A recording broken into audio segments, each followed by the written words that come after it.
36. Don't want to listen, but all right. Allegiance to the flag of the United States of America and to the republic for which it stands, one nation, under God, indivisible, with liberty and justice for all. What a great day to start. What a great way to start the day. Robin? President Callis. Present. Secretary Seth. Present. Treasurer Hannon. Yep. Trustee Simpson. Here. Trustee Allen. Here. Also present, Chief Evans, Deputy Chief Ermer, and Attorney General.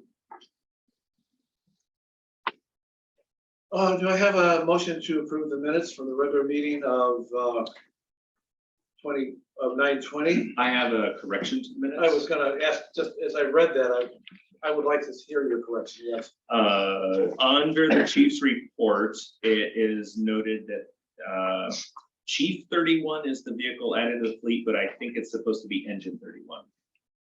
We renamed it. And the next one's gonna be Deputy Chief. That's Where it says Chief Evans gave an update on the fleet at bottom of minutes, page 1. And Chief 31 is coming in June. I mean, No, it's oh, actually- Engine 31 is in June. Engine's You're the right. one Okay, so engine, I Chief 31 Correct. is The other already. thing we need to approve is we have the regular meeting, and we have to approve the special meetings too. Should be on this. I'd like to amend that when we get for approval of minutes for regular meeting the 9/20. We've got the like to approve the special meeting from 10/5 to 22 also, please. I would like to make the motion to approve the amended minutes from the regular meeting on 9/20 and the special meeting on 10/5. Second. All approved? Aye. Both? Public comment. Hi, public. Anything you got to say or add?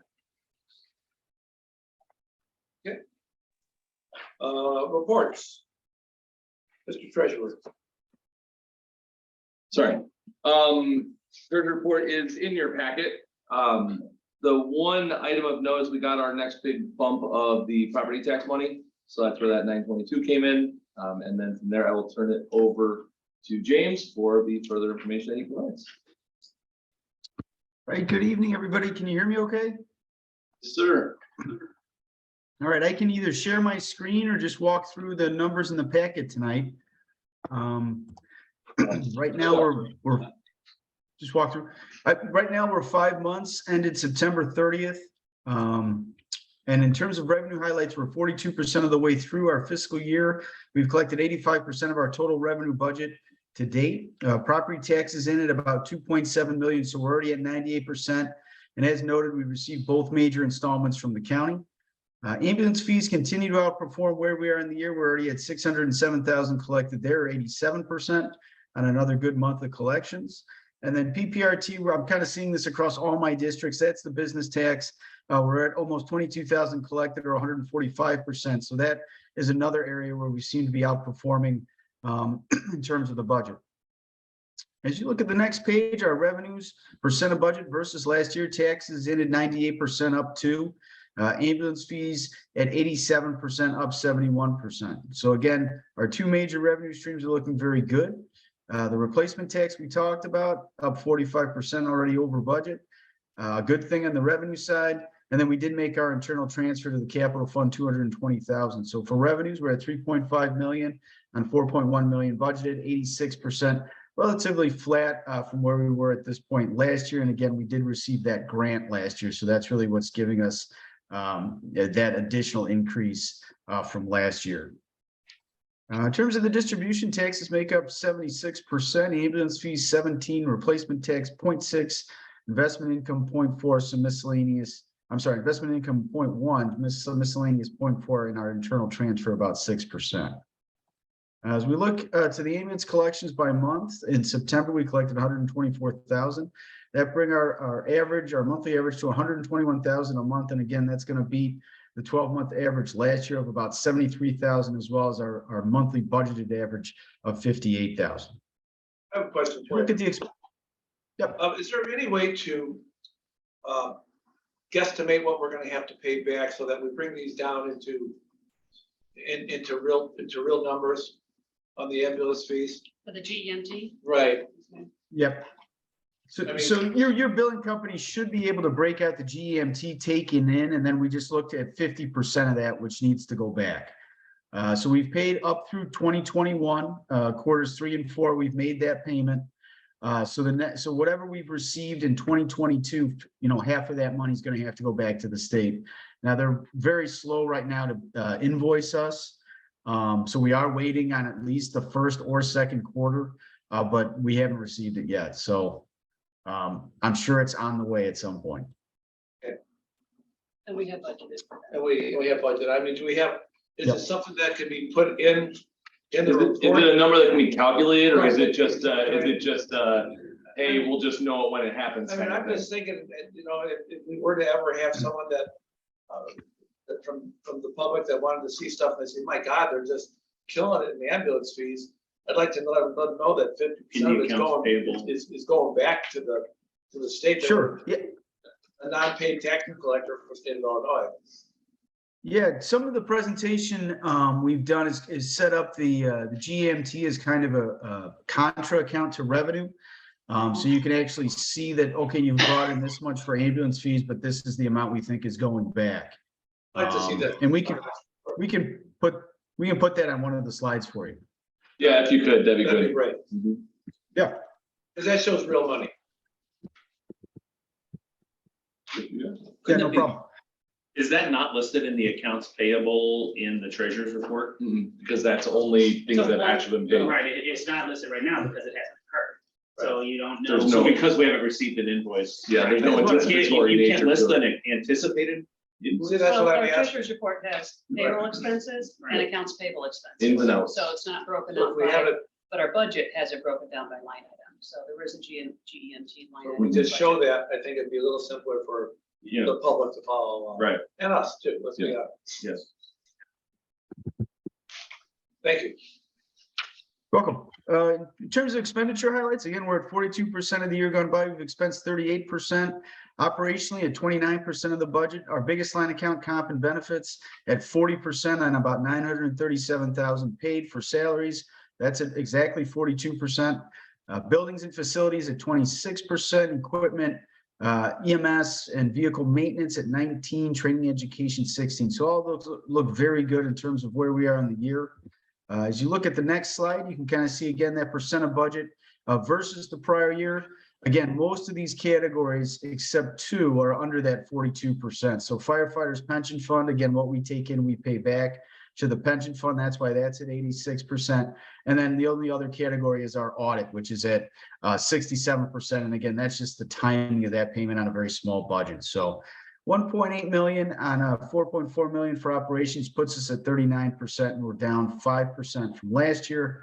And then capital outlay, just some small equipment, I'm assuming there, 12,600. And then again, the other side of that transfer out to the capital fund. If you look at the distribution, comp and benefits, about 66%. The pension fund, about 20, legal and professional, 3.5, admin, 4, building and facilities costs about 2%. Firefighter medical equipment, maintenance and operations, about 4%, trading education, 0.4, audit fund, 0.3. So again, after 5 months, we're going to be looking the best we're going to look all year as all that tax money's in, but we still have 7 months of expenditures to go. So again, we've got a $1.5 million surplus and about 4 million in beginning fund balance, brings us to about 5.5 million in ending fund balance. Very similar position to where we were last year at this time. And again, last year we did have that grant in terms of revenue, which kept that flat from this year. Typically, though, we wouldn't see that. In terms of investments, about 4.5 million across all funds. We're still seeing rates on the rise in terms of money markets. We're at about 25 basis points across all our accounts earning interest. We should continue to see that rise at this point.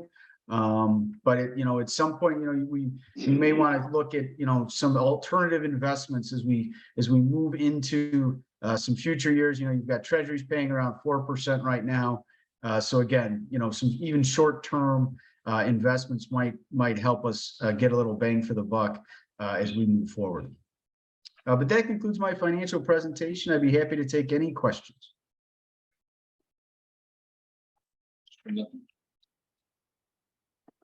When do we make that consideration for how investment are chosen?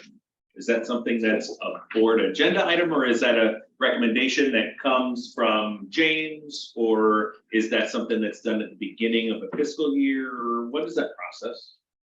Pretty much you can do it at any time. I don't know, do you guys, James, do they use Sawyer Falduto or just, are you just kind of looking at like CDRs and CDs? I think right now we just have money markets and CDs. I don't think Sawyer Falduto is in the mix yet. So different districts do, some districts hire a specific investment group and they come in and they make a presentation and they do it. And essentially you guys can do it at any time. You should have a board policy and investment policy. I'd be shocked if you don't have one as part of your policy manual. So we make sure that that was in accordance with what you have to do, but it's really something you should do at any time.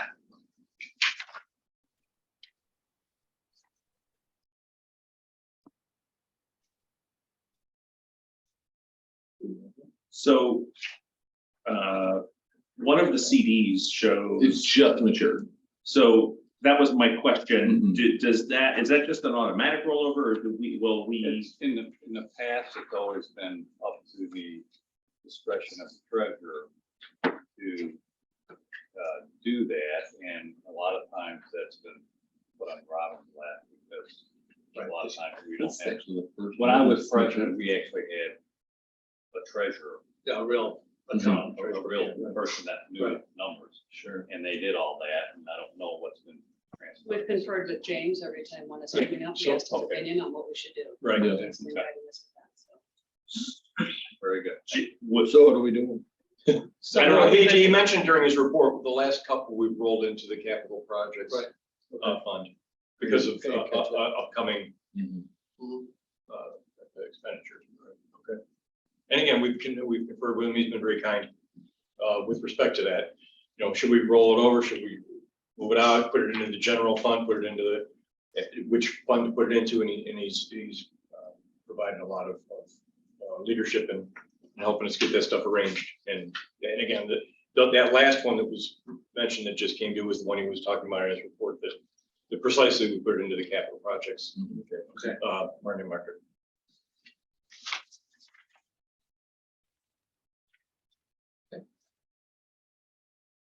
Anything else? Yeah, no, if the board would like, we could have Sawyer Falduto attend a meeting just to kind of show you their offerings. I know I see them a lot. I know on the pension side and at the district level, they've done a nice job for fire districts. So if that was something, there's also a lot of different wealth management groups that are attached to banks. So if your current bank had a wealth management side to it, I'm sure they'd be happy to come out and show you what they can offer.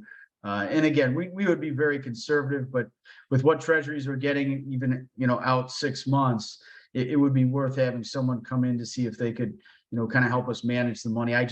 In terms of, they've got the widest net to cast really to show you, offerings on CDs and treasuries and just fixed income portfolios that they could put together for you. That sounds like a great idea. Yeah. In my mind, whichever project we move forward with capital wise, your final payments are still going to be a couple of years away from now. Right, So exactly. it would make sense to try to take advantage of that with two I agree. CDs. I agree.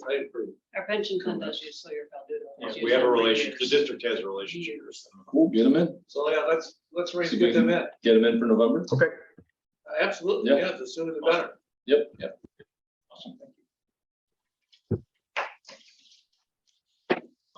Thank you, James. That concludes your report, right, James? It does, yep. I didn't want to cut you off. All right. Roll call vote. There has to be a motion. Oh, to sorry. I knew that. Let's have a motion. Move to You did so good last month. You should too. have seen me. It's so good. You really I didn't did. have notes. That's You really did You good. weren't here. what I heard. Oh, I move to approve the treasurer's report. Do I have a second? Second. Roll call. Please. President Callis. Yes. Secretary Stas. Yes. Treasurer Hannan. Yep. Trustee Simpson. Yes. Trustee Allen. Yes. We move right to the chief. Do you have anything to say? Yes, sir, I do. Thank you, sir. For this month, the regular alliance training and the special operations training is never held in October because it's fire prevention month, and often the agencies, including us, are out doing a lot of hub ed work out in the community. And so neither of those training sessions happen this month.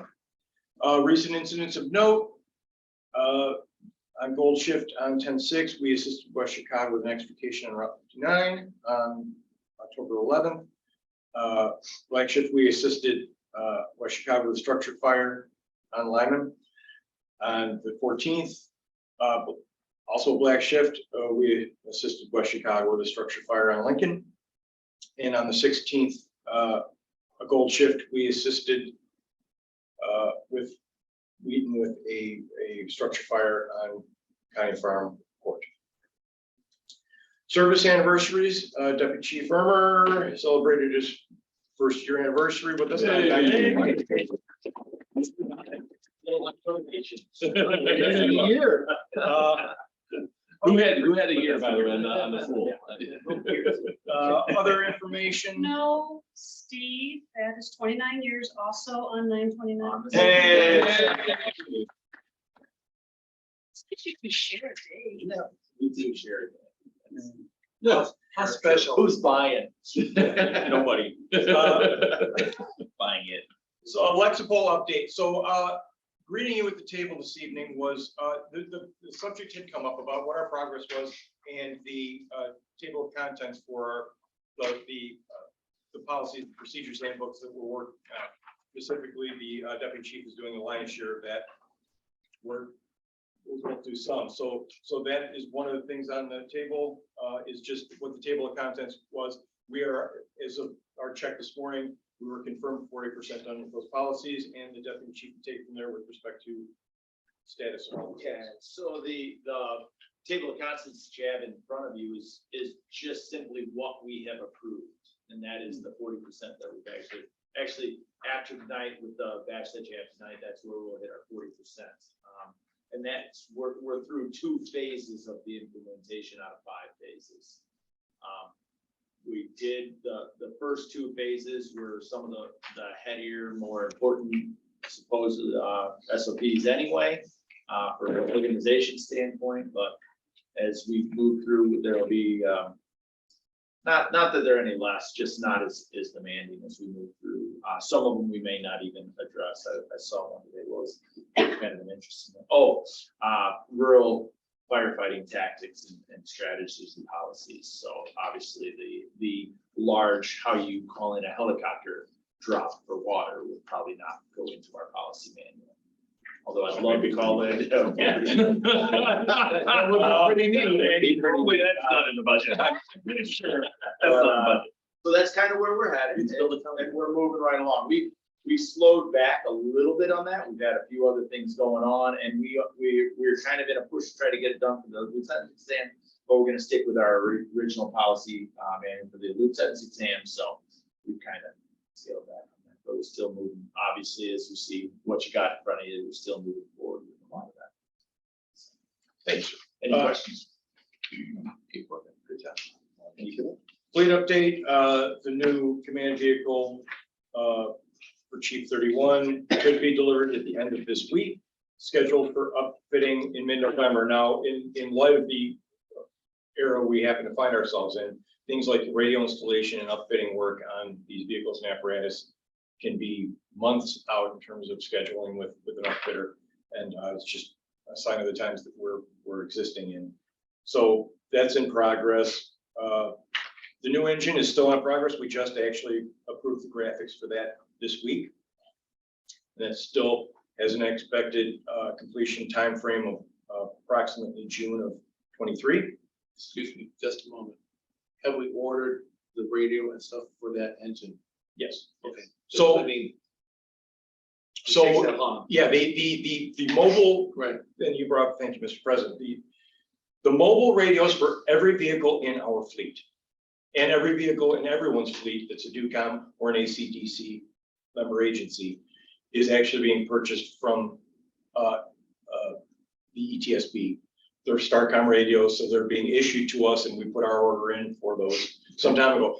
those radios, if you call with the expected delivery, like we did with this ambulance and the new command vehicle, if you call and make arrangements, they will pre-issue you the radio so you can get it installed. Otherwise, delivery of the rest of the fleet should be, well, everyone's guessing.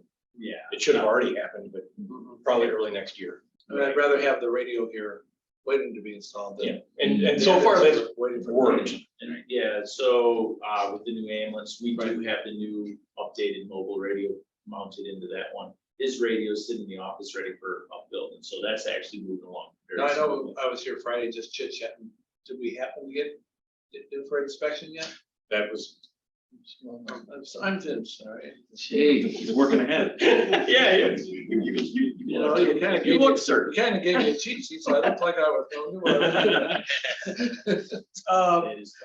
So the ambulance inspections were today and will be for the rest of the week. We expect to have it all pass through the state and the system inspections by the end of this week. That'd be fantastic. Yeah, the radio is Eric had mentioned, is installed in the bag, so it's all good to go there. The Starcom radio, IDPH inspection, gone today, system inspection, a couple more things on that. That should be by the end of the week. And then we have to get license plates, which is another issue. You can't get the license plates until you have a state inspection. So just working the process. Moving along, grants. So we did apply for a SAFER grant last year, and there were very few nationally, very few grants that were awarded. And notification came up that the grant period was over. If you didn't get one, you didn't get one. And there were very few, and there was a lot of questions that were asked by many of us. So just a week and a half ago, there was an announcement that 200 million was added to that grant from the federal government, and the award period was extended until the end of October. So for places like us, I know our neighbor to the south, Warrenville, also put in for one. So there's those of us that are still hopeful that will come to be by the end of the month. 200 million. That'd be nice. And that's just one check, right? And new firefighter paramedic testing is underway. Compliments and thanks to the commission last Saturday, and thanks to West Chicago Fire Protection District, their Crest Road facility. They opened it up and afforded us the opportunity to do our orientation and testing there. We had 17 applicants originally. One was eliminated. We had 16, of which 14 showed up, which is a good number in today's society. And 14 sat for the test, and should have the answers in a few days. We're going to be continuing that. We're well motivated to get the vacancy and vacancies filled here. Once you've got those answers back, or the results of the tests, how long until a list is formed? How long is that process generally take? Well, after we get those scores and they average them for us, and then we have to schedule the oral interviews, and then the oral interviews happen, and then they have to So you score those, the and then oral- those get built into the same score, and in between, the list just keeps getting posted. There's the And then- initial, then there's a preliminary, then there's the final. Well, before the So final, you've got your preference points that get thrown into that mix Yes. as well, so So that can rejig a few things. So It could roughly be- a couple months. Yeah, 2-3. 2 to 3 months, depending on everybody's schedule and ability to meet for meetings. And then the list is good for 2 years or until it's exhausted. Which is the case with our last list. It was Correct. exhausted well before the 2-year Mhm. time frame came up, because again, a problem that we are all sharing collectively as agencies these days are everyone's taking the same small pool. So everyone's They're on testing for multiple- everyone. Yeah, and everyone's our hiring. 14 are on 14 other lists. Yeah, the bottom half of our list is all working. I just want to say though, that compliments to our leadership here and to all the hard work that goes on in administration.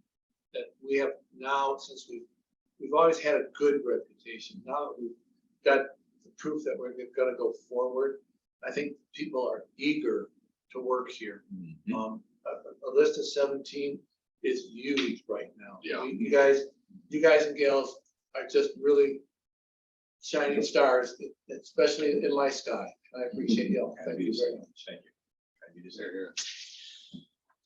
So speaking of testing, lieutenant testing is also underway. There was a optional orientation session about a month ago.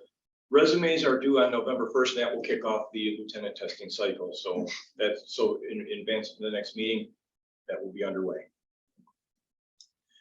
Recently on 10/4, we here at the firehouse, Deputy Chief Irmer and I hosted the Winfield Chamber of Commerce.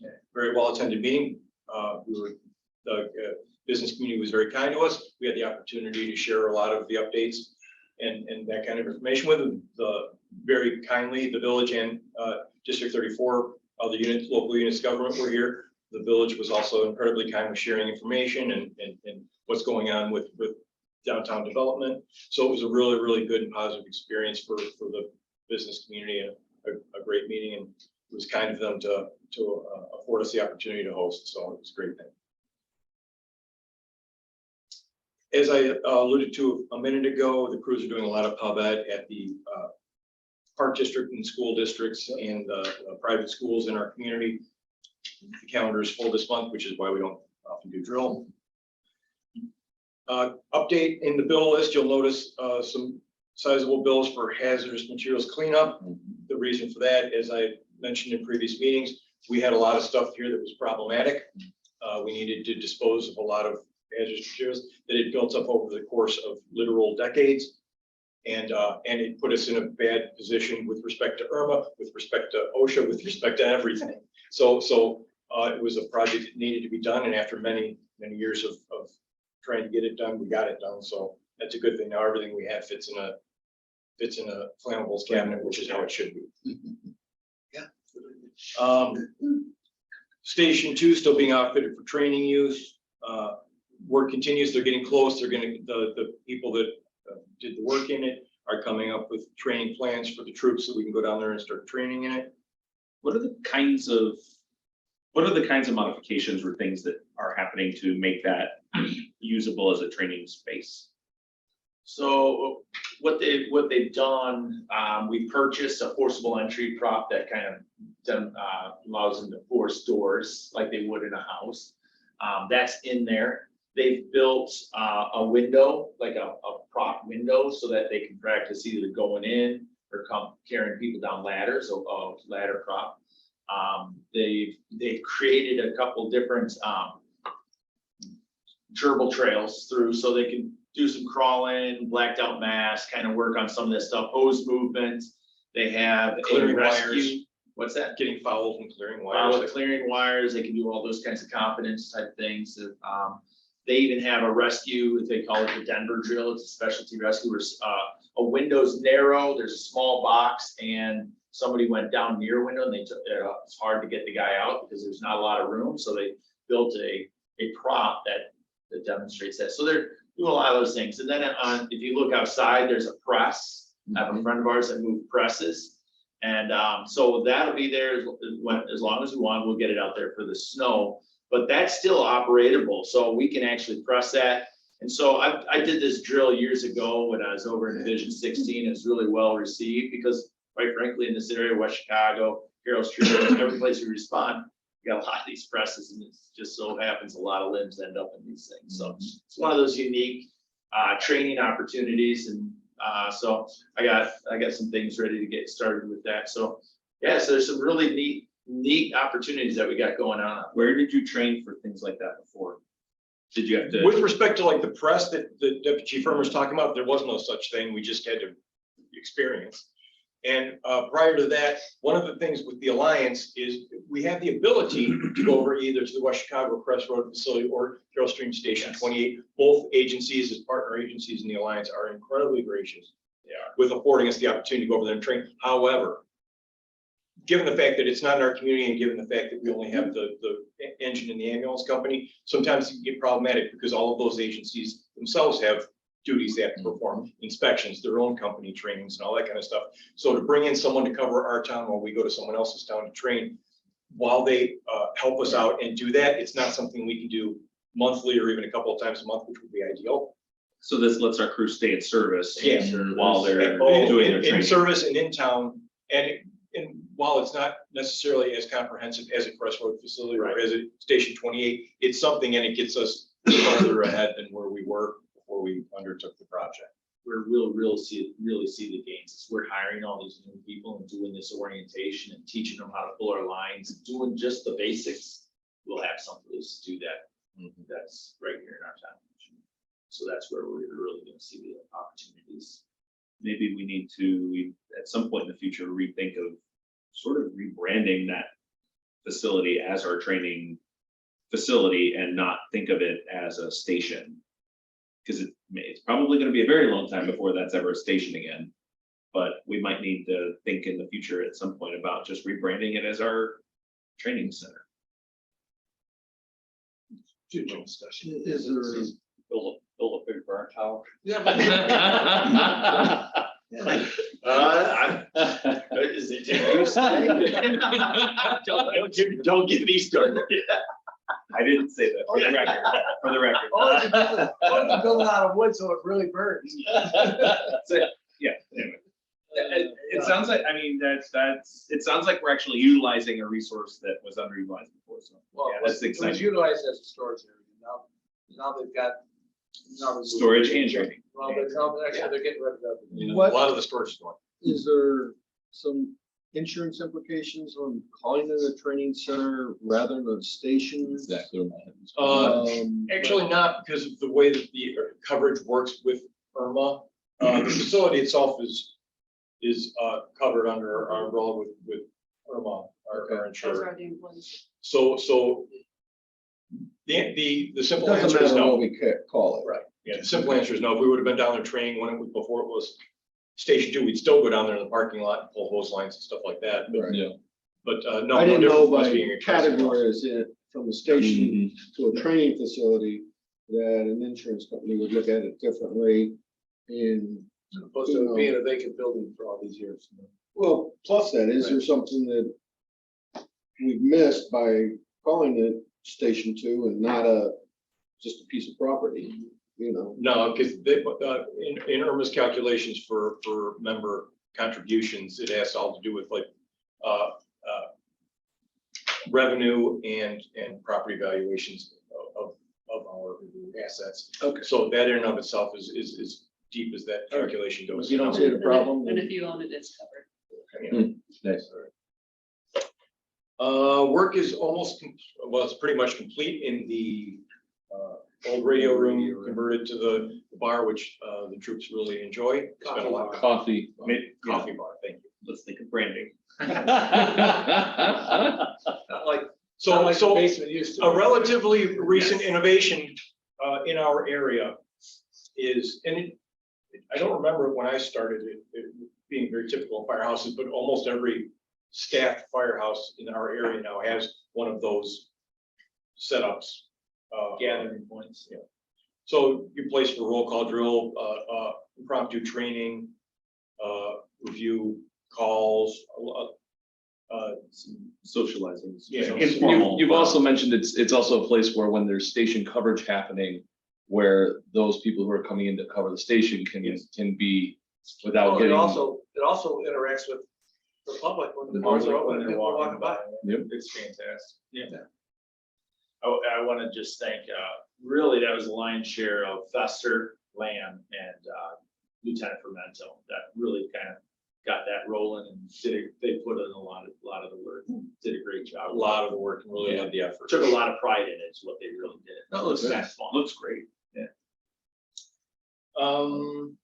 So also in the packet of bills is the RIT packs. No, you want me to go? As you recall, we got the grant and James Howard had mentioned it in his report. We had the grant for the air packs. So as part of the federal grant for air packs, there are certain things that they don't award grant funds for.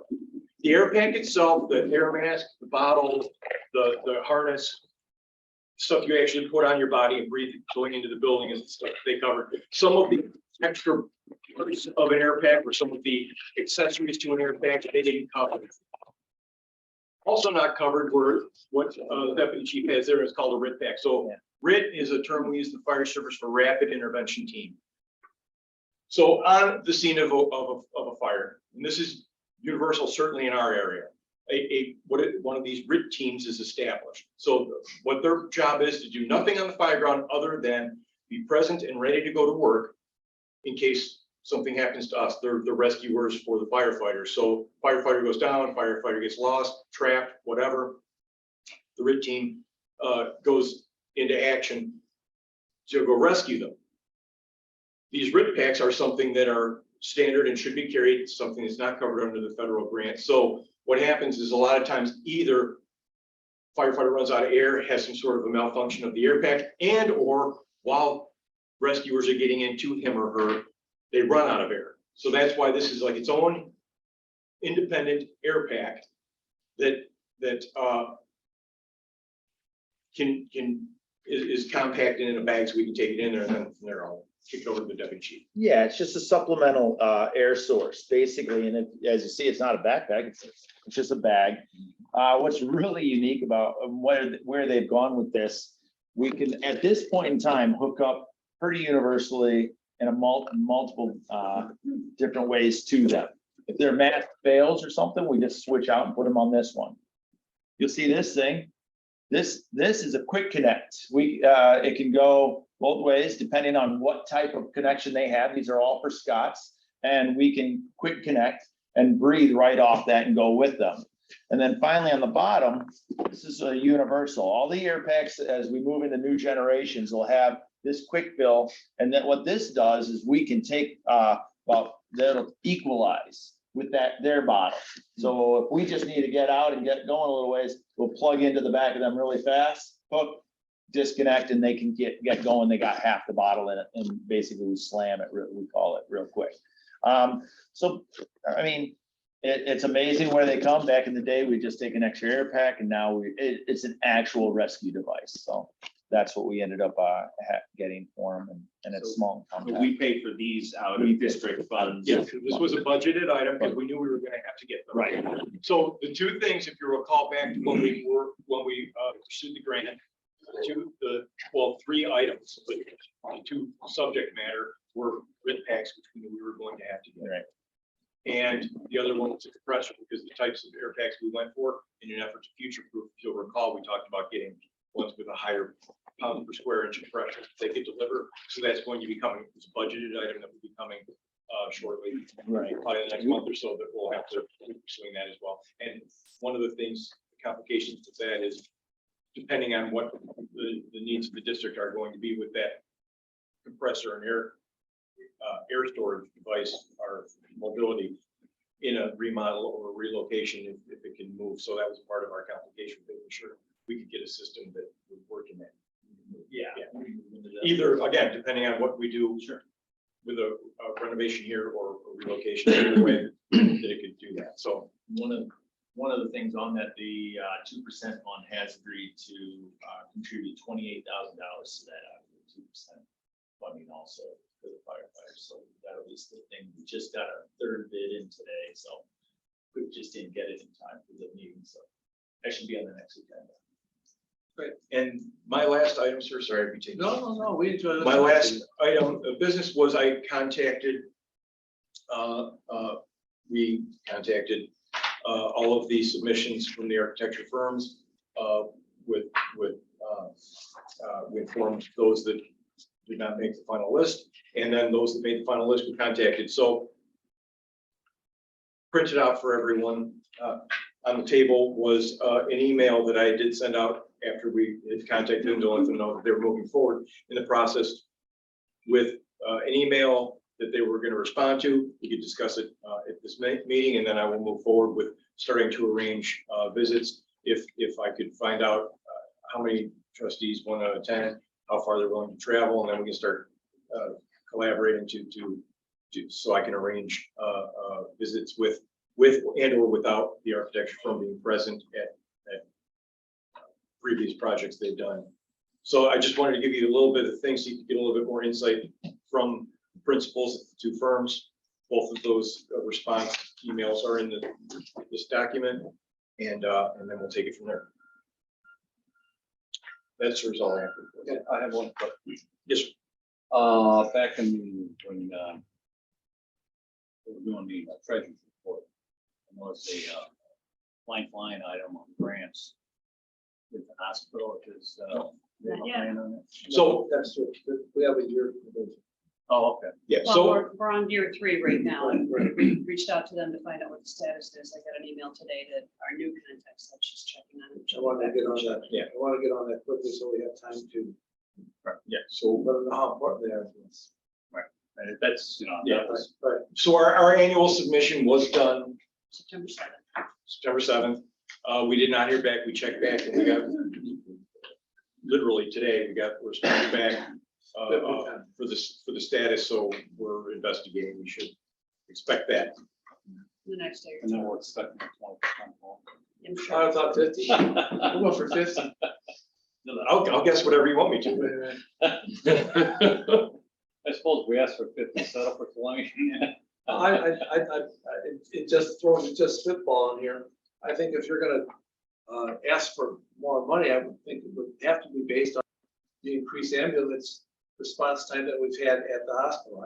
It's one of those things I think would be pretty simple to explain. Well, we've had more, we've been going there more for, for 3 years ago dollars. And we're only gonna assume that war is gonna happen, you're not gonna have less calls. So I would kind of calculate it that way. And if it doesn't work out, then we'll recalculate it. But no, I would think that would be the basis on which I would start. How many calls do we have? How many calls did we start with at the beginning of this? Where are we now? What are the expectations? As you can see, going into the next, our calls are going up like crazy. I'm sure a few of them are the hospital. I'm sure a few of them are the hospital. So, and do we separate, do we know what they are? Do we keep count? We keep a little. We have the address. Okay, all right, so then we can sort it. We do, We can pull a report based on address. Okay, great. And we do that, we go 3 years back. and see that report. Do the way it started. That's the number that needs to really be in that calculation. Right. A certain address on Roosevelt Road. Right. Because that's. It is.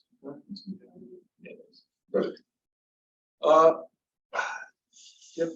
The only thing is, I know James is gonna go through your, levy. We have to, you're doing truth and taxation. I don't know if you guys did truth and taxation in the past. Every year. Okay, so, we have to do that notice 7 to 14 days beforehand. So just make sure we get that in time. It has to be filed by the last Tuesday of December. That should be no problem. So that's only it. Well, I know James is gonna go through that later in the meeting, so that's it. Thank you for keeping it brief. That's See how what I- short that was? Old business, any? Consent agenda, do I have a motion? Second, all in favor? Aye. Any? So only comment is just, Right. what's the updated number for the total calls on year? This was through, through us, so. Yeah, so as of this morning, we had actually, and having a bit of a drought is a good problem in the fire service to have. And we actually had experienced one, but unfortunately that ended and we're back on the uptick. And as of today, I think we were 87 calls ahead last year to date, as of when I checked the numbers earlier today. Thank you. Thank you. All in favor? Aye. Any opposed? New business. Hold on. Municipal compliance report provided by pension fund. It's an annual report they send to me Right. based on their actuarial. Now, this is just a motion, is that correct? Yep, Okay. yeah, well, actually, We're going to spend the No, money, no. but it's not. so they're submitting it to you, so you're just, your minutes are just acknowledging you've received it. Right, And then okay. it's just your choice on, I was in my pension fund representation. Then you guys will just actually decide what you're going to levy. So then in the levy, you don't have to approve anything. The minutes are just reflect that you received the report from. And then this value is just included within the levy itself, correct? Right, the tax levy request Right, letter yeah. then actually Yes. specifically request on. Exactly. Right, that's the next thing. Okay, all right. Motion to. You don't need to. I don't, okay, perfect. Make me look bad, thank you. And, It is received. Last month was so good, George. I apologize. Oh, that's pretty good stuff. You should have to go back and watch it, but we probably get billed for that, so don't go back. What's that to talk about? Tax levy request letter from pension fund. It's the same. So the municipal compliance report is the levy request letter. From the Okay. pension fund. So I think what you mean, Tax levy request letter from pension fund. I have two things here. Yeah, so the pension board meets and I believe their attorney prepares this document. yes. Phil? Okay. that's, Yes, for what they're based on Lauterbach and Haman's actuarial report for a suggested levy for. Right, that's the municipal compliance report though. It's the same thing, because you got that from Megan probably, right? Yeah. Yeah. This is simply the letter that articulates. It's a tax. So they're both basically the same. They're the same thing. So like your municipal compliance report and And the letter. has just two follows. figures in it. Okay. You're gonna pick which one. Their letter probably says, hey, we'd really like you to do X. Yes. But really, that's up to you guys what to do X. So the minutes are just reflect, you don't have to approve it, you just received it. So, you know, like, because Megan, so you're, just so you guys, for purposes of transparency, the attorney that does your work for the pension fund, their office is 3 doors down from ours, we're in the same firm. So, so, you know, it's the same thing. So that's the compliance report essentially is their thing saying, hey, this is how much money we'd like you to do, and she just does a letter, or she has a letter that Right. Phil does, so that, you know, and then Phil goes. signs. Yeah.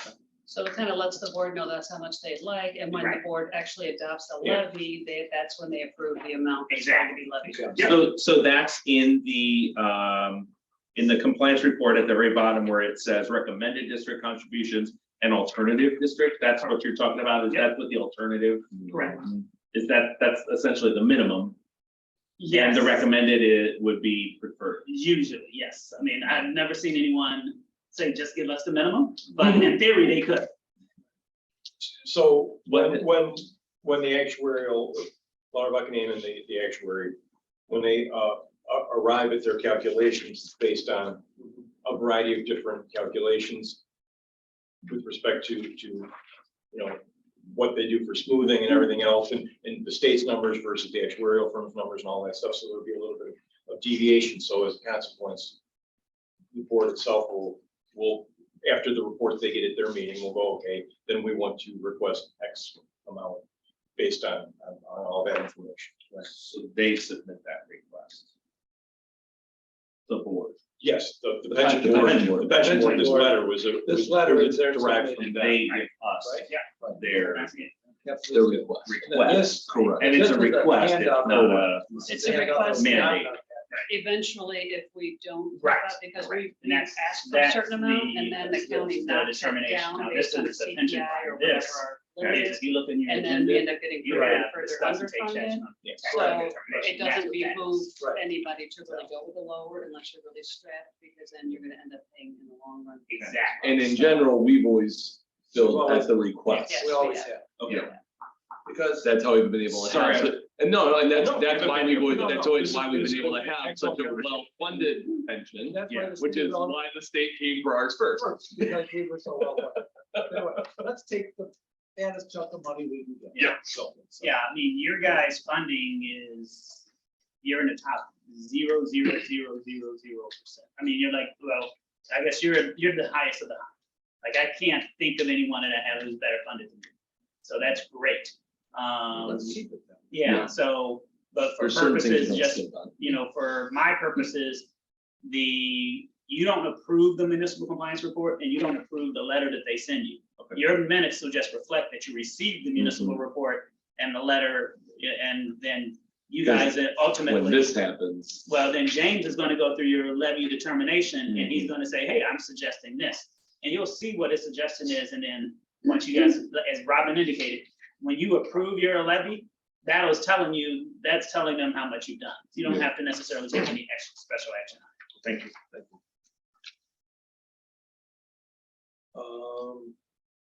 So I guess we are at James's point in the meeting again, sir. Okay, So we're gonna walk through the tax levy presentation. I did see that what I had sent, there were 2 adjustments to it. So if you go to the page in terms of discussion points, I mean, this is obviously one of the more important things we need to do this year, and it also correlates with the referendum. So what I put together here is to try to make sure that we hit that rate that was approved by the voters. That's the goal. And again, because we have such a high CPI on top of that, we want to go a little bit higher even to give ourselves a cushion. So, 67% of our total revenue last year was taxes. The CPI 7, we would normally get capped back to the lesser of the CPI or 5%, but because we passed a referendum, we know that's the target. So we're going to levy in accordance with hitting that rate that was passed. In terms of bullet points 3 and 4, the changes is that the EAV we estimated to be relatively flat, and that new growth was estimated at 5 million. So those bullet points on the discussion point slide should be changed. So the third one is estimated roughly flat, and the new growth about 5 million. So these 2 components we don't have yet from the county. We're trying to get those to even dial in further. But once we have that, we'll dial them into the levy just to make sure that what we've estimated is correct. So right now, our current model is at 55% higher than the prior year. So obviously, as Joe mentioned, if you're above 5, we will have to publish and have a hearing, and you're familiar with that from the prior year. On the next page, just the historical detail, just to show you last year, you got over 2%. Remember, the CPI was low at 1.4. The CPI tends to hover right around 2% in normal years. Obviously, we're in an abnormal inflation scenario, but the Fed's target is 2%. So they're trying to drive that number down by raising rates back to 2. So again, you had a good levy last year. You captured everything that you could, about 2.7 million in your total extension. And as was mentioned, about 340,000 or so, almost 350,000 went back to the pension fund. That number, that ask I did not have, but I did try to correlate what you had been funding at with your pension levy amount. So those might need to be changed in terms of the final levy. In terms of the graphical representation, just to kind of show you that, we're at a relative 2% in most years. But I think what we need to be mindful of is going forward now as we project out, we could hit a recession, and it's a lagging indicator. The CPI always lags a couple of years in terms of our levy. So if we come back down into a recessionary period, you're going to see CPIs probably under 1%. The last time the CPI was higher than or close to 5, it was 4.1. In 2008, the recession hit, and it was 0.1. So I think we just need to be mindful of that as we continue to budget and project out into the future. And then just in terms of your rate versus the EAV, again, the formula is your extension over the equalized assessed value of all the properties within the district. You can see you were at about 0.3602 in terms of your tax rate, and it had fallen as your EAVs rose. And that's the typical correlation that we see between the rate and the EAV. In terms of the tax bill, you were about 5% of the prior year's tax bill. So again, that's relatively low. Most fire districts we work for are roughly 9 to 10%. So again, I think the referendum was in order. School districts are always going to make up the biggest piece of the bill at about 72% for the district. And then the last slide is really the one that has the meat on it. It's this shows you kind of the model that we use to try to calculate what we're going to receive from the county. So we put in our levy request to try to get to your referendum rate, the 0.5325 for your capped funds. That's highlighted in yellow and is a red number. But the basics of this is we're going to plug in for all of our funds to the tune of about 4.2 million in total. And then we're going to let the county go ahead and cap us back to about 4 million and some change.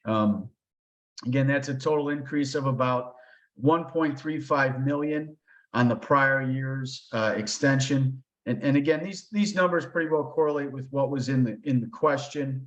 You can see there our total levy or total extension, mind you, about 4,075,772.81 is kind of our estimate.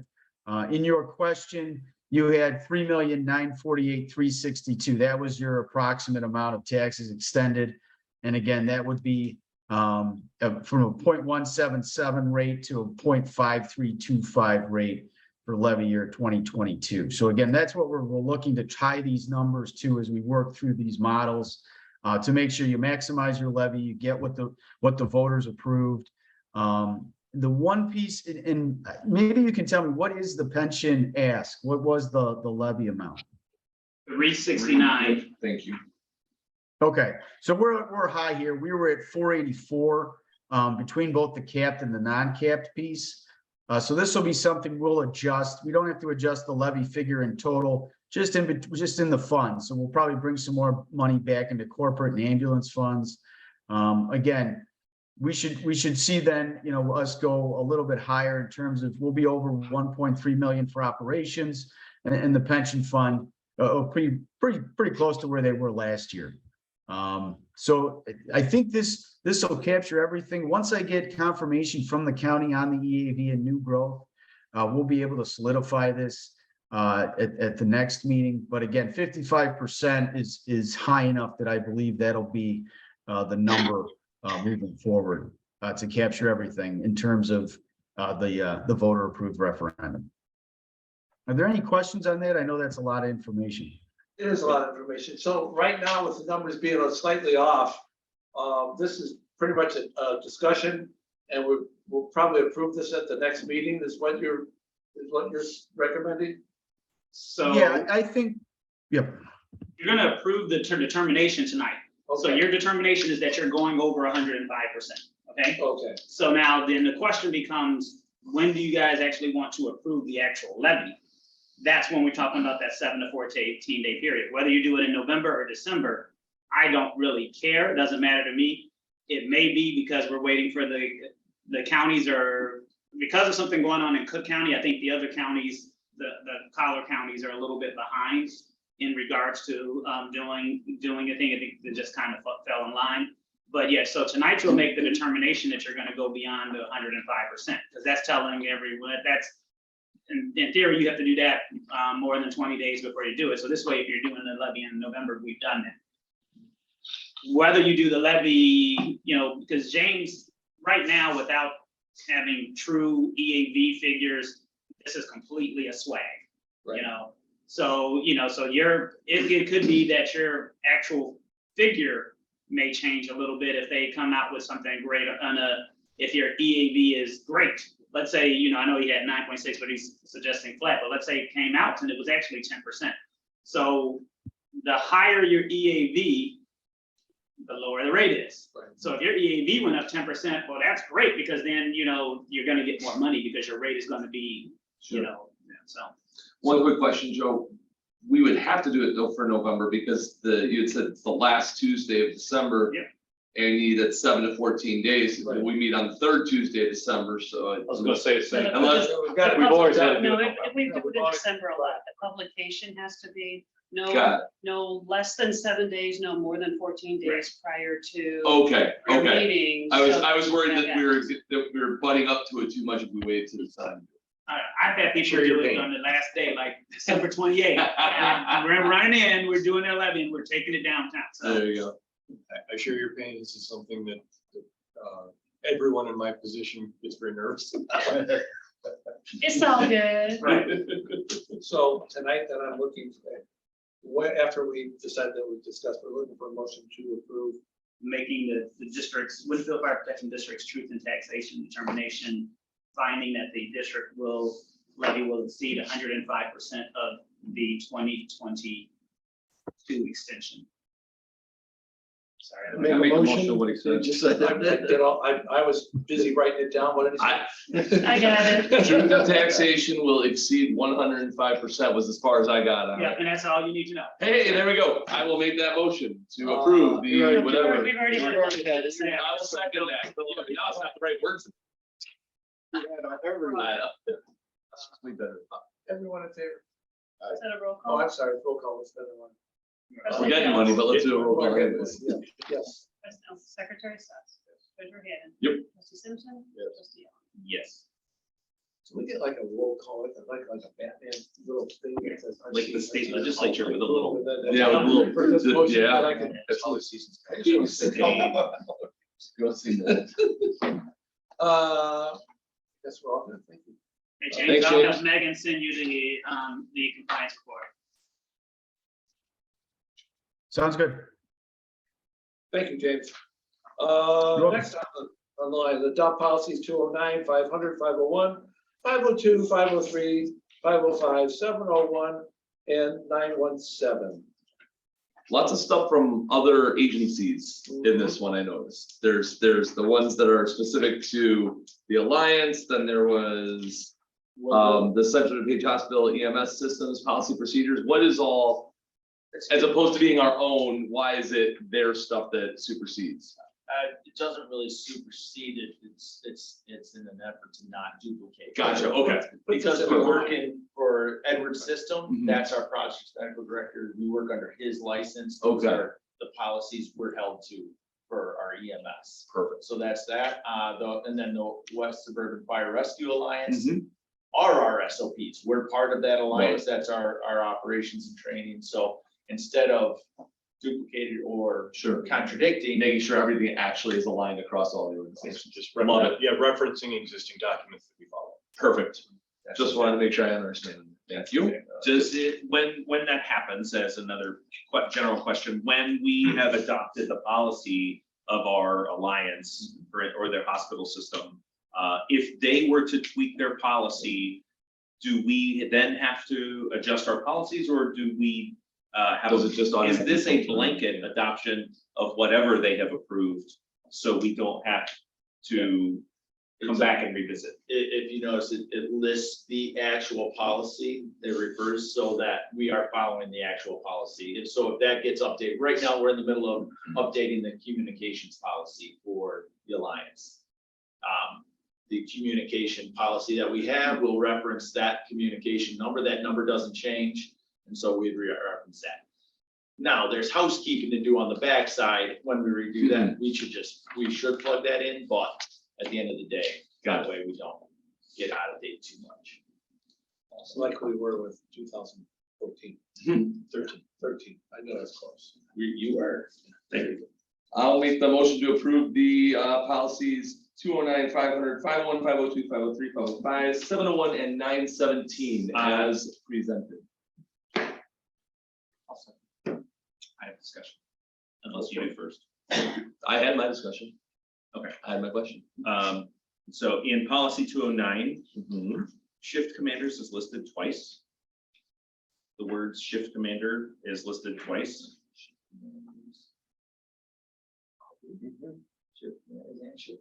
Got it. It's a really important. Do I need to move to amend the No, we'll just- policy, it'll or just be as it can be amended. cleaned up? Okay.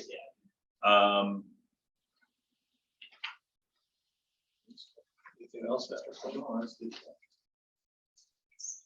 Sorry. No. Get Oh, to my next, I think I had another one that was a question.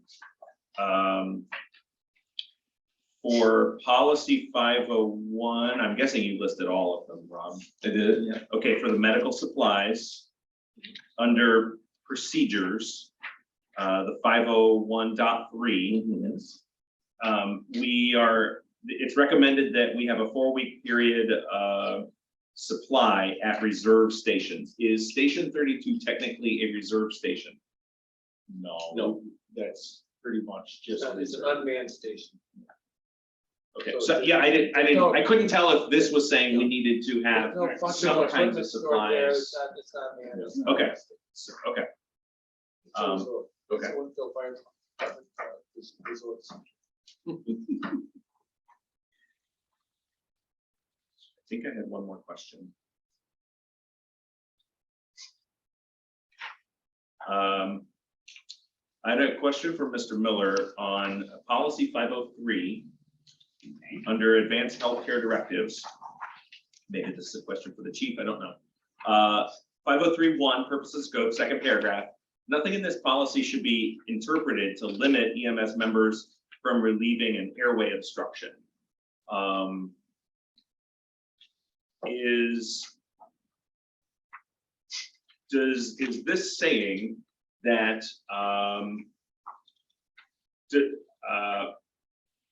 legally, are we, is this a legal statement, or according to state law, that if someone has a legally enforceable healthcare directive, that and the ambulance shows up at their house and they're standing there with their directive, their spouse has their directive that says you're not allowed to resuscitate, is this policy state law that says, hey, I'm a paramedic, I see they have something choking them, I'm obligated to help, because this is telling me Not necessarily. it's contradicting. I think there's a difference between the Heimlich and CPR. And that's exactly it. And that's I think the distinction that this is what's being made. They're not like putting a trach in. Well, that's my question. I couldn't tell. So I guess, I don't know if I'm answering your question or not. I guess for purposes of just law, in Illinois, there's a EMS Services Act and there's a Tort Immunity Act.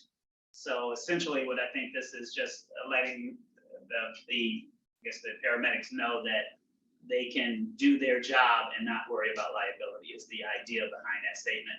I don't think that's answering your question, but just so you're aware, as you asked about the law, there is a EMS Services Act and there is a Illinois Tort Immunity Act that applies to you as a governmental entity.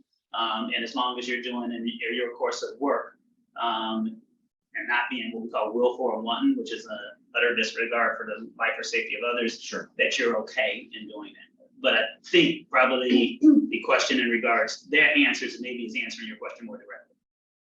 So if somebody has a DNR, what we call it a pulse, and they walk up and go, I have a DNR and he's blue.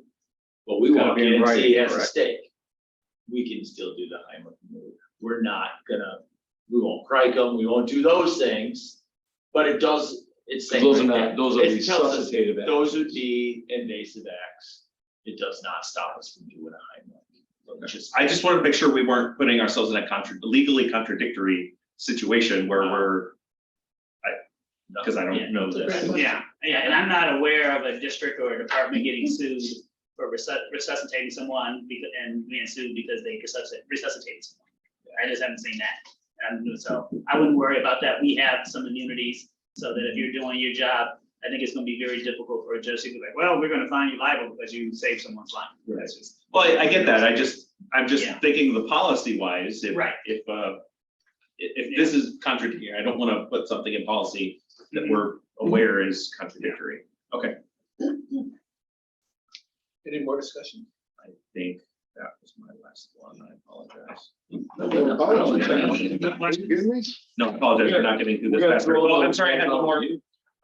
Policy 701, purpose and scope. This is the electronic devices, employee phones.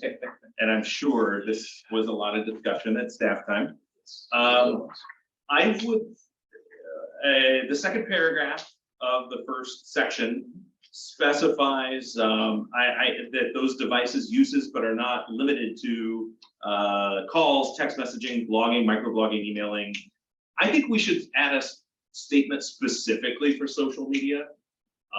There's a whole nother policy. Yeah, you probably have a social media policy. We have a social media policy. Okay, I just wanted to make sure that we, Don't have any pictures of a deceased basketball player being passed around. Do we put something in there that says? it refer lists, to? it lists quite a few things. And I thought if there's But any, it's only listing those items because there's not the specific policy regarding Okay. those items, whereas there is the social media. I'm policy. fine with that. And as long as Joe's fine with that, because it's a unique Oh, thing, yeah. it's a big category of itself. Oh, yeah. It just seemed like something. Again, Also, are we covering our butts if we put in there the social media? I mean, with the act? I think since you have a social media policy, I'm good. I understand exactly where you're coming from, but because of the ever-changing direction of technology, you're never gonna have it where you Can't know. list everything. Right. Yeah, sure. So the fact that you got this covers that you have a social media policy that I think is probably a more broader statement. Having not seen yours, but I've seen what we've given our clients in regards to social media policies. It's a broader statement to cover everything. You probably even have something well, I shouldn't say probably. You may even have something already in your collective bargaining agreement on regards to that. You will at some point. You know, that's just one of those things. So I'm not that concerned about it because, you know, We I just think. wanted to make sure we're covering our ass. Yeah, right, exactly. And I think you are. I think your butts are covered pretty good. Okay. I had another question on the last section, 7019, use while driving. It says that this policy applies to vehicles with not equipped with lights and sirens. The hands-free devices policy applies to vehicles without lights and sirens. We don't own a vehicle without lights and sirens. And it seems like if an employee is going to be taking a utility or a vehicle to a training, that if they need to make a call or you're on your way home and you got to call your wife because you just got redirected to a call, that your vehicle should be subject to needing to be capable of using hands-free telephone communications while you're operating your vehicles. So I feel like we should add that this policy should reflect that no matter what's happening, if you are driving and have to use a phone, you should be using the policy should be using hands-free. So what you're saying is, but you're talking about when they're on their own personal time. Not well, no.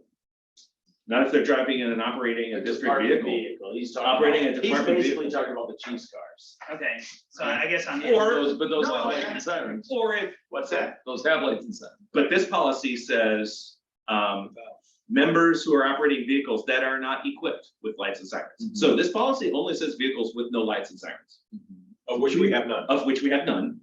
But And it's this more is a likely. General policy from Lexipol. So this is not specifically something they didn't say, oh, we're gonna do one just for Winfield. No. They gave you their templates. Sure. So, Right. So I'm suggesting an amendment to this to remove the section that says, I'm suggesting an Without. amendment to remove the phrase, that are not equipped with lights and sirens. Well, I don't know.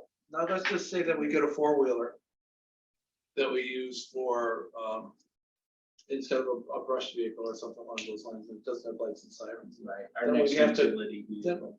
Then we'd have to reinstate it. So there's no harm in having it. Technically, the boat for the dive team Right, is but- a vehicle that doesn't have lights and Right. sirens. So I mean, I think it So doesn't would hurt you to add keep a it new in. section to deal with operating district vehicles that do have lights and sirens?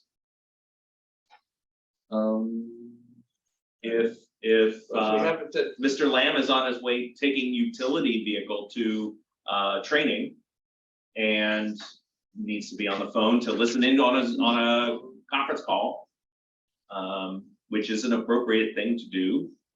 Well, I do it all the time, but we should be expecting them to use hands-free, whether it's on speakerphone or through the vehicle's audio system.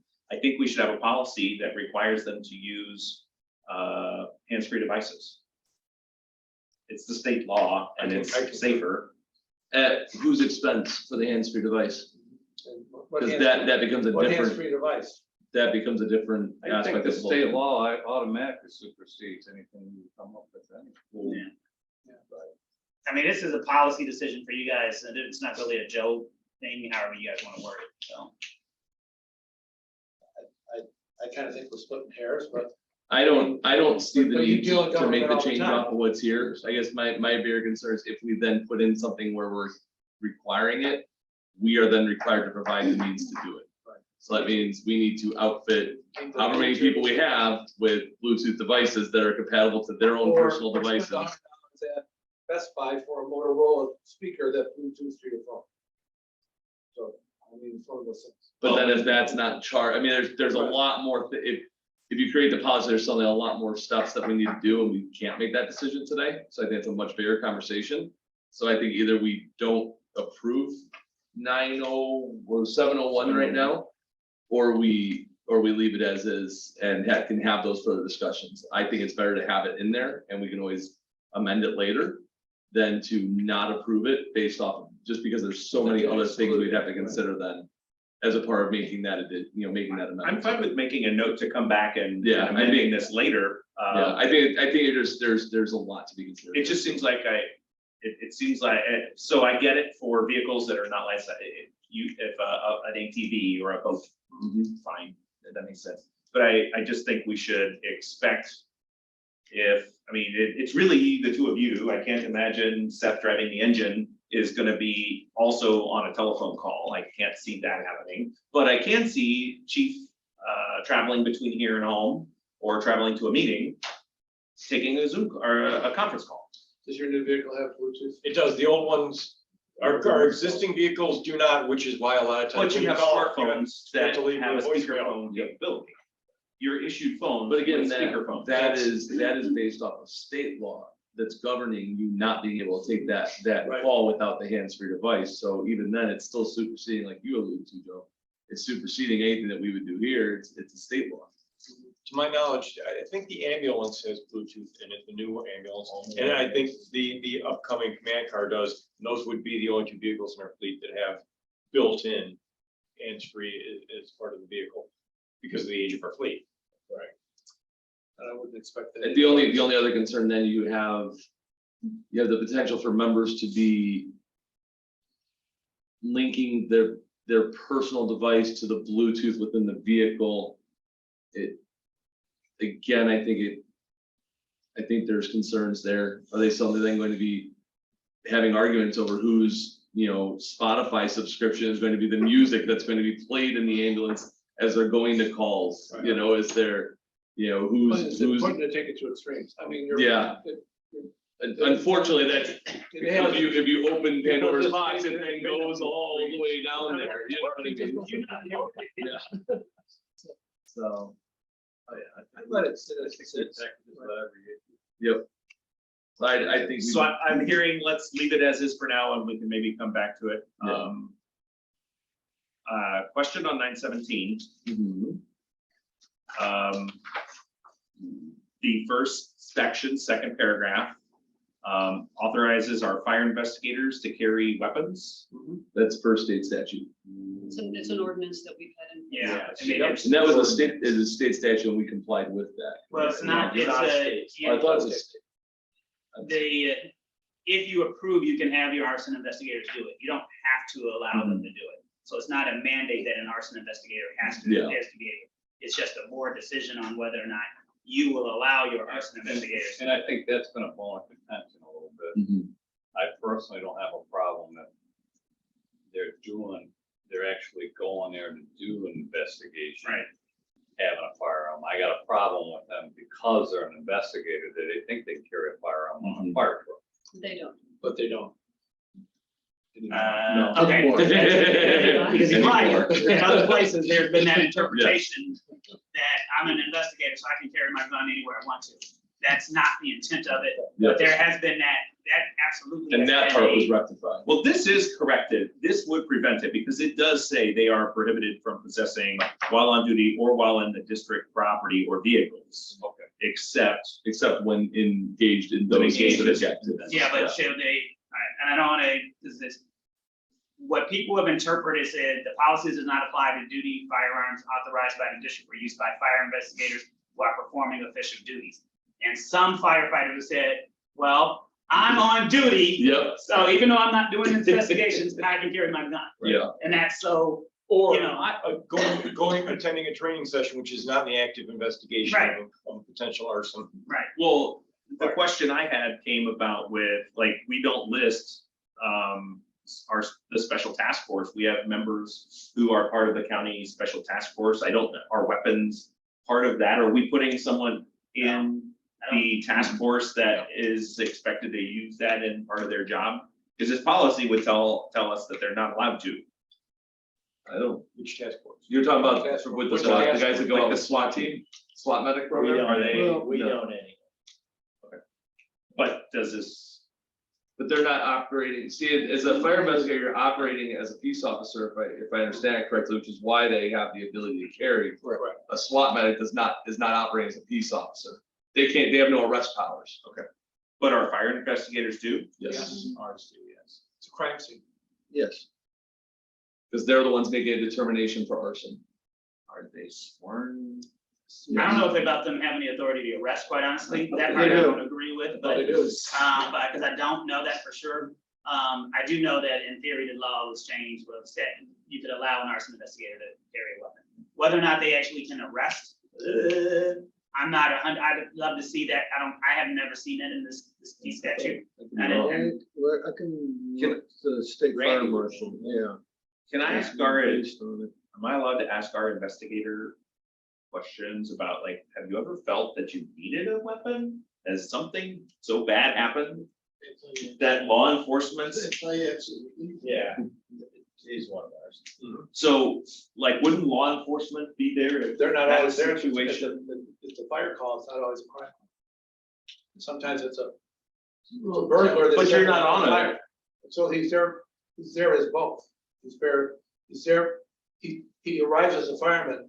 Now there's a perpetrator that has caused the fire and has committed the crime, and he's there as an investigator. If that happened, he wouldn't have a weapon with him because he wasn't allowed I to take it in believe the they're fire locked truck. in the, there's a, no, we don't have a lock This anymore? prevents, Right. this says they can't have it there. They're not on the register. They're Okay. separated from the crew, they come Okay. back, they do their, and they Okay. go do their investigations. And I and they stand get, corrected. We used to have one locked in the rig. Yeah, no, But we did. now those the confrontations. officer at the scene can request the arson task force to be called out, at which point our arson investigator, if they were at that call, could leave, go get their weapon, get whatever other materials they would need to perform their investigation and In return return. as under an arson that- under investigator that- On duty. under that hat.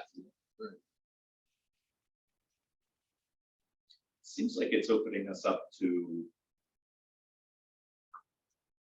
legal liability with us sending staff members to on the scenes where they're taking service weapons, if they're not sworn law enforcement. And I You gotta don't know what the remember, they're not definition. only going to scenes, they're going to interview people. Right. And they are part of a law enforcement investigation task force. All right, and just because you're thinking you're living here in DuPage and Winfield, we've had them in the city, we've had them tracking people in the city. And I've been in areas with firemen that I want them to have a weapon, even as a law enforcement person. So And our I arson, will stand by these guys to have a weapon. I'm just asking because I really don't know. no, I'm not- and our fire investigators respond to calls outside of Winfield, is that correct? Or only calls within the Winfield Fire Protection? DuPage County. Exactly, so it's county based, it's not exclusive just to here. So you would have, Part of so let's just say Dave were on a call in wherever, any town outside of Winfield, outside of our district. And on an investigation and felt the need to use his service weapon, we would be protected legally. We are covered. Yeah, I mean, the statute allows it. I've contacted Erica, who's our person who does our, We have a governmental agreement with the sheriff's office that puts us, all investigators under that. So when they go into duty as an investigator, they essentially are like a deputized agent of the law enforcement. So that, I don't know if you can answer. I mean, Yeah. if something happens, if someone got shot, All right, now a coroner carries a gun. Yeah. All right, because he's actually on a crime scene until it's declared not a crime scene. So our investigators are on a crime scene, they have to be able to protect themselves. Is what it's more about. It's not so much, but they have to be able to protect themselves in case of mayhem happening to them.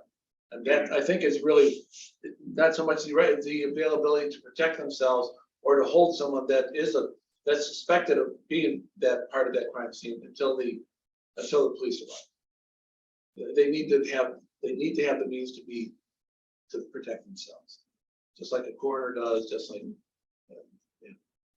Yeah, so they, Right. so the short answer is yes, is a maybe.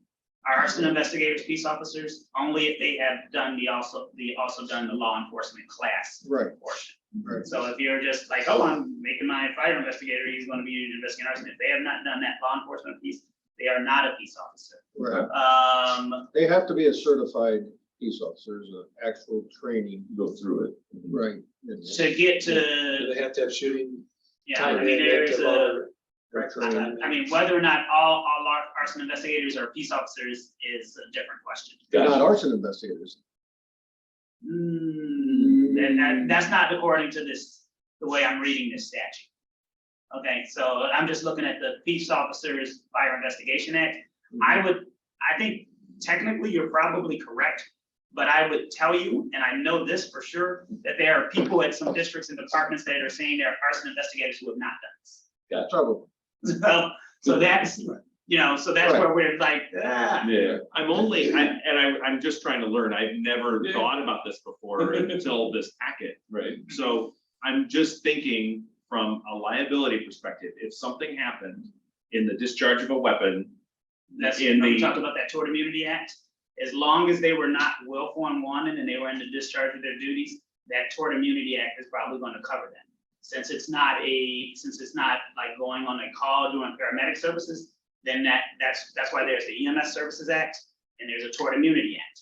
So the key is going to be, look, anyone can always sue you for anything. So people think, oh, you told me that I'm not going to be held liable. Well, I just got sued. Sure. Well, you can get sued for but it's anything. defendable. Right. So The key is whether or not they were doing something that's discretionary within their duties.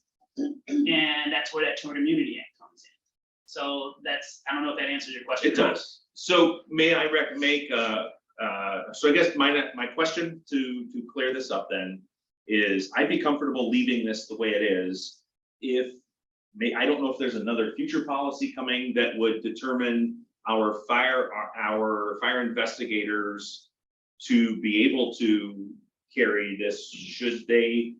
Should we have a policy that says they have some sort of certification for safety training of some kind so that we can feel confident? Is there a policy already? The original ordinance that was passed by the boards contained much of the language, or actually, I think all of the language to which you refer. And I think it's a healthy conversation. We should probably bring back the ordinance itself Yeah. for the board's consideration, so they can see what in fact the ordinance that was passed said, so that it would give more clarity. It's been a number of years since that was passed. I was still on shift when. Yeah, I was gonna say. That's when we first. Yeah, So I just want to make sure we're adequately, Protected. Yeah, Yeah. Right. absolutely. and I can't imagine what it's like to be in a situation with angry people. I can totally empathize. Fine, you've been. So what we need to Picture it. do is make sure that we have the intergovernmental, Yeah, I just want to make sure that we've got policy Yeah. that is so that correct. we can hash over that. and make sure that we Yeah. are covered. I mean, this is something that goes back a while ago, because when the law changed, and some districts said, yay, okay, and some districts said no. So it just depended on, what different districts said, no, we're not gonna allow it, and some districts said, yeah, we're gonna allow it. So that's, I'd be curious because is that concealed carry? Is it not? No, it's not concealed carry. no. The policy stipulates. Well, it's not concealed. You don't have to have a You concealed don't carry. have to carry a conceal weapon as an when you're- enforcer. Okay, well, I'm fine with this then as is. Does this policy, I know it talks about personal firearms, is this only related to personnel and members? Or should public policy, the board stating that public can't bring things in here? That's already the law, they're not, they So we state law don't- wouldn't allow someone to Okay. go out here. I just want it, It's posted on our doors. You don't carry guns, so you don't notice it. I've seen it, I just wanted to make sure that, I didn't know if we needed to have a policy that. No, that the law is, this is a government building, they're not allowed Okay. to. And I don't know that we could make a policy on the public as part of our employee manual. Yeah, that's true. Well, this isn't just an employee manual though, this is the, Trustee, is it, well, I guess, and that's one of the questions that we need to talk about, and it's like, so I'm taking this as more of like, almost like an SOG, Mhm. which is not a board of trustee standard policy manual. operating. Yeah, guidelines. Yeah. And there's a trustee manual that usually has stuff like Open Meetings Act, Freedom of Information Act, and I talked about investment policy, things of that nature. And then there's kind of your SOGs that are like, this is how we run on the day-to-day thing. They are two different things. Generally, you guys don't need to worry about approving SOGs. Mhm. But you guys do need to approve the trustee policy manual. So it kind of looks like it's a combined document, because some of these things are things that I would say are in your SOGs, and some of these things I'd say in your board of trustees policy manual. What I'll do, and for some reason I thought I had done it, I will send the chief just like a sample of a policy manual that we've done for another district, just so you have, because it's kind of got a lot of things in there. And then, you can look at that, but it's like 300 pages long as well. That was So- on my other business question, What's that? does this apply to trustees or is this personnel only? And- Well, it's some of this, I mean, I Well, guess, because a lot of it's talking about how personnel Right, right, or operating, are yeah. operating or, what's the term I want to use, how the relationship with the trustee. Mhm. And so therefore, there's rules that they have to follow, but it doesn't necessarily mean it applies to the trustee. Is that all? Yeah, it does, and that's why, like, it's it's just, we'll have to address that at some point. But now the issue with that is like the policy manual is so big, you wouldn't be able to do it in one day. There's just no way, you'd have to do Yeah. like which you just. a chapter, Like what we're doing. yeah, kind of what you're doing, but it's, like I said, it's like 300 something pages long. So this is kind of what, this has been our umbrella policy Right. for everybody. Mhm. Yeah, What's good for the goose is good for the gander. exactly. Right. Other than those couple of changes then at the beginning, I'm content. So we had a motion, then we had a second, We've had some discussion. right? All in favor? Do we amend the, Number two. I had it listed. Number as- 209 had Yeah. had a change. Yep, so I and have that was in the adaptation motion. that 209 would be as amended. Yeah, and then Erica, who's just on that last one, who's our prosecutor, who does the prosecuting. She essentially, if the investigator works for a police agency, yes. If they got the license to the state fire marshal, yes. But if they're working for the district department, then no. And if they don't have that, so they gotta have that state fire marshal law enforcement certificate. right, And like I was telling you, we have some districts where they're like, I'm an arson investigator, and we know they don't have that, so. It's probably good to make sure we know what we have. R2 do. Okay, that's what I thought. I believe that was the case, but I just want to make sure.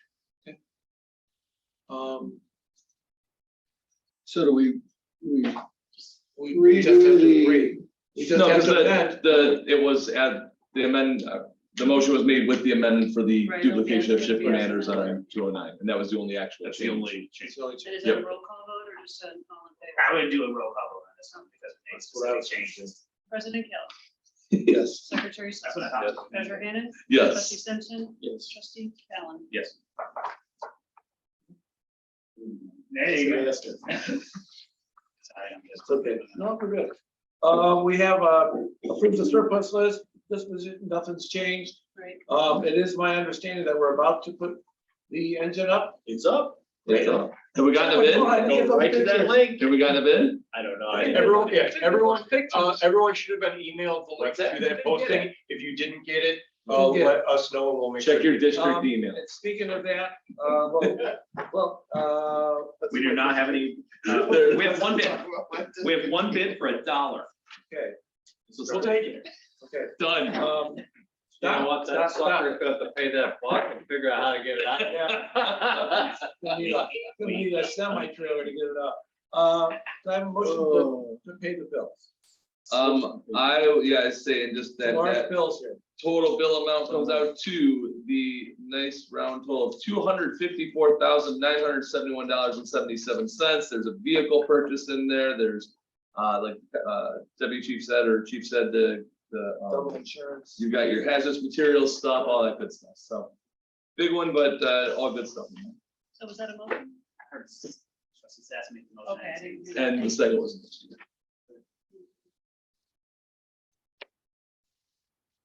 Roll call? Can I ask a question? No. You have exhausted your questions Shut tonight. There's like $500 in telephone repairs, and I was wondered what that meant. They broke. We had some issues with our telephone system and they had to come and reroute some things and reset some things, and they charge a hefty service call because our phone system is no longer under a service agreement because it's obsolete. So anything that they come out and do, they charge a heavy. When you can't get Mabel on the phone, you gotta call the phone service. To that point, we have actually started investigating an IP-based phone system for the station. We're not ready to take action Well, I on would it. recommend not getting Vontage. You said it. It's terrible. I have no more questions. All right. Quick, Robin. President Kelly. Yes. Secretary Sass. Yes. Treasurer Hannah. Yes. Trustee Simpson. Yes. Trustee Allen. Pay the bills. All right. We have executive session, which I'd like to ask first if there's any other public comment before we move into, Closed session to talk about what? He's not making the motion yet. Okay. He's simply taking Okay. a public comment. Okay. Any public comment at all? Okay. Thank you. And I don't see any public comment from the public that is there or. Any business? And is there, what? Other business? Or that's after executive session. Unless we really want to rearrange this, you want to put this, okay, other business? I have no other business. Tony? Trustee Allen, do you have any? Mr. other- Miller answered my question that I was gonna ask about during other business. Okay. Robin, we want to put a 3-question limit on all trustees going forward. You're the president. Hey, just send me other questions. I'll get you another 3. Yeah, obviously. Do we have a Oh, reason? you're asking, do we have? Do we have a Okay, sorry, reason to my know? apologies. To my knowledge, I don't think we. It's on the agenda every Right. month, so Yeah. that way if we need it. Yeah, exactly. Right, No, so no, no. I'll make a motion with adjourn. I think it's great. Second. All in favor? Let's go home. My apologies. I thought you were No, saying, no, oh, no. we're going to close session. No. Like, yeah, I'm like, what is she talking? But Yeah. Thank you for watching. We have- Are we done? Thank you. Thank you. Yeah, I'm with you.